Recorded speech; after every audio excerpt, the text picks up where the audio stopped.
Greetings, we are the Arcturian Council. We are pleased to connect with all of you. We are very sincere in our appreciation of how well you have all been able to manage during these tumultuous times there on planet Earth. We know that those of you who are awake often carry a much heavier burden than those who are not, because you are in touch with your emotions and you are willing to feel them. We want you to know that you are going to be repaid for all that you have done for humankind. You are going to receive some beautiful upgrades to your heart chakras that will enable you to process for humankind much faster and with very little pain. This is something that your higher selves have decided it is time for you to receive. It is time to make the journey to the fifth dimension easier on those of you who have been doing more than your fair share of the work to get humanity ready. Humanity needs you to stabilize the energies there, and humanity needs you to show the way, to show them how it is done. How to take something that is painful, process it, release it, and replace it with something that is beautiful. You do not transmute energy. This is something that we often hear people say in your New Age community, and it isn't actually what you are doing. You are processing it, allowing it to be exactly what it is, and running it through you as it is. You change through that process. You are transmuting you by being willing to do that work for yourself, for your past life self, and for humanity. And then you activate a vibration that feels much, much better to take its place, but you aren't transmuting anything. You are there to allow everything to be as it is, and to rise above what is lower vibrational. You are not there to eliminate anything, and you are not there to transmute anything. You are there to be Source, which is everything, embracing Source, which is everything. That is why it is not your mission to defeat anything. There is nothing outside of you that you could possibly defeat. It is your job to make peace with everything that is in existence, and to then choose what you want to experience, what resonates with you, what is of a high vibration. When you seek to defeat, you lower your vibration, and then you have more things to defeat in that lower vibrational state. You'll get more and more of what you would deem to be inappropriate, or even evil.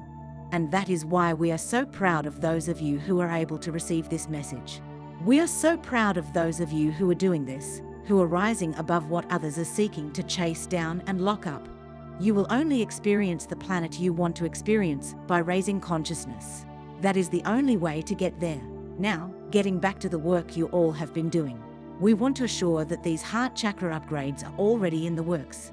It is going to be easier the next time you process, and easier the time after that, and it will continue to get easier because you have paid your dues. You don't need to continue to experience abject fear or anger that borders on rage. You don't need to experience sadness that quickly spirals into despair.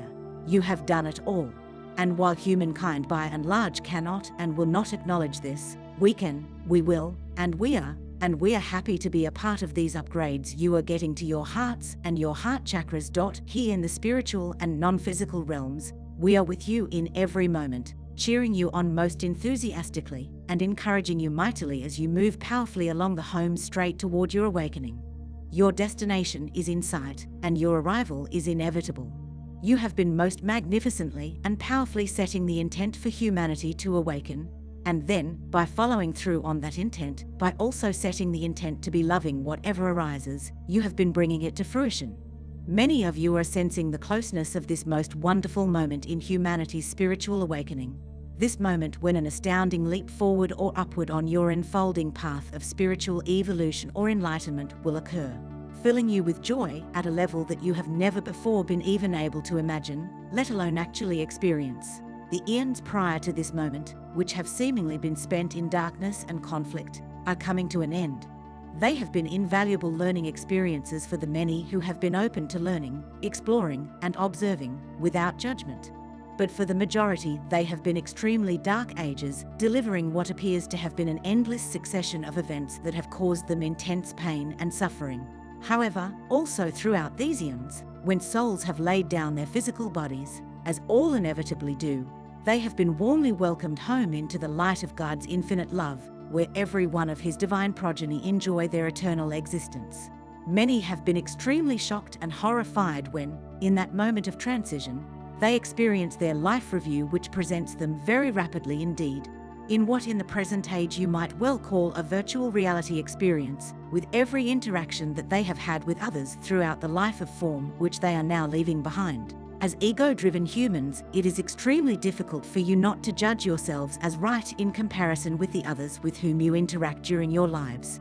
And those others, of course, do the same. But that egoic perspective that you each experience is intensely narrow and massively restrictive, as you realize immediately during your afterlife life review. There is no judgment, but you are each horrified by the sudden and overwhelming awareness of the various unloving actions and behaviors in which you realize that you have engaged. For some, who have committed what can only be described as horrific atrocities, totally unreal as they are because there is only love, God, source, the shock is so intense that they effectively fall into what on earth you would describe as a coma. This state can last for eons before they heal enough to objectively view that life and understand that they are completely forgiven so that they can then forgive themselves, thus finding themselves free to choose to reincarnate once more in order to deal with their individual karma and learn the lessons that, previously, they had neither seen nor recognized. With that healing complete, they start again with a totally clean slate, utterly free of any shame or guilt, to plan a new incarnation. Attempting to access information about previous lives, previous incarnations as a human, while often very fascinating, can be a very diverting distraction as you try to second-guess the reason for your present incarnation and the situations and events with which it presents you. Although you have no memory of the marvelous life plan that you prepared prior to your present incarnation, and with great wisdom and guidance from others in your soul family, that plan ensures that you are always precisely where you intended to be for the lessons you had chosen to learn.